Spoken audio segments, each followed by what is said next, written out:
سورج مغرب سے نکلے گا کہ کیا ہوگا؟ اذا السماء انشقت دکت الارض دکا دکا یسألونک عن الجبال واذا البحار سجرت واذا النجوم انکدرت۔ آسمان ٹوٹے گا، زمین پھٹے گی، سورج بے نور ہو جائے گا، ستارے جھڑیں گے، دنیا درہم برہم ہو جائے گا۔ کاہے پر؟ سورج نے اپنی ٹرک بدل دی۔ میرے بھائیوں، دوستوں، عزیزوں، بزرگوں، اس امت کو ایک راستہ دیا گیا، اس کو بھی چلنے کے لیے ٹرک دیے گئے۔ تم بندے اللہ کے ہو، امتی محمد صلی اللہ علیہ وسلم کے ہو، تأمرون بالمعروف وتنہون عن المنکر وتؤمنون باللہ۔ تمہارا کام یہی ہے، تمہاری اپنی ذاتی زندگی دینی، اور تمہارے ہاتھوں گلی میں، محلے میں، شہر میں، ہر جگہ دین زندہ ہو۔ اخرجت للناس، تم اسی کے لیے پیدا کیے گئے ہو۔ جب اسے امت نے ایک دفعہ، ایک حدیث ہے، بہت سخت وعید ہے،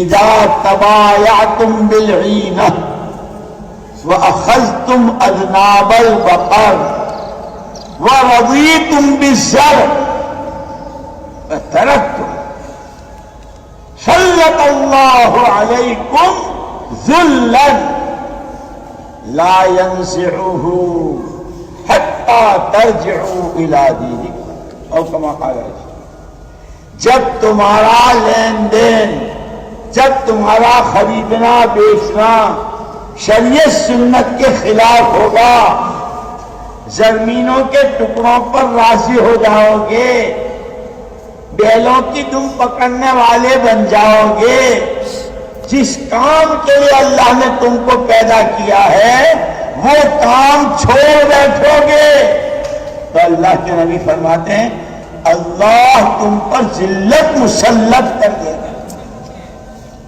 دنیا کی ساری قوموں میں سب سے زیادہ ذلیل تم ہو جاؤ۔ ہاں، لیکن حضور پاک صلی اللہ علیہ وسلم نے تو ہر چیز کا علاج اور راستہ بھی بتایا۔ وہ ذلت عزت سے نہیں بدلے گی، وہ خرابی اچھائی سے نہیں بدلے گی، وہ اللہ کی ناراضگی اللہ کی رضا سے نہیں بدلے گی، جب تک کہ تم دوبارہ دین کی محنت پر پلٹ نہ ہو۔ اس لیے 1400 سال کے بعد، اس لیے کہ حضور پاک صلی اللہ علیہ وسلم، خلفائے راشدین، صحابہ، اس کے بعد جو امت نے اس محنت کو چھوڑا اور امت گرتی گئی، جو امت آئی تھی کہ اس کی زندگی کو دیکھ کر دوسرے ایمان پر آویں، اس کی سچائی کو دیکھ کر جھوٹے جھوٹ چھوڑے، اس کی نمازوں کی پابندی کو دیکھ کر لوگ نماز کی طرف آئے، جس امت میں یہ تھا اب اس کے دہی کلمے کے لالے پڑ گئے۔